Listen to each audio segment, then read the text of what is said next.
Hi, Americans. I think everybody needs a reality check right now because there are influencers out there pretending to be experts and giving advice on resistance, and they are celebrating a supposed victory of not having the Oregon National Guard deployed against the citizen protesters in Portland. And a court decision gave a temporary block on that.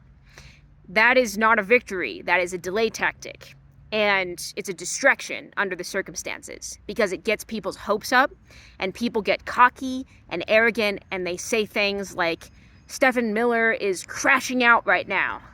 And that is not what's happening. If you hear someone say that they think the other side must be running for the hills and, have their tail between their legs, and they're probably freaking out because they're so reverent for and afraid of the rule of law, you know that that person has no clue what they're talking about, and you shouldn't be listening to them.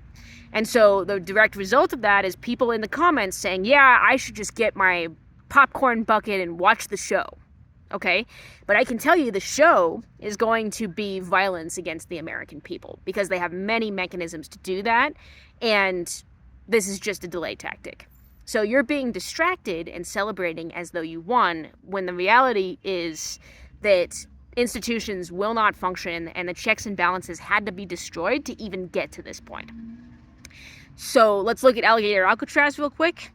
That decision was, they blocked, the courts blocked Alligator Alcatraz briefly, and they moved the prisoners to other locations, and a bunch of them were not in the database and things like that.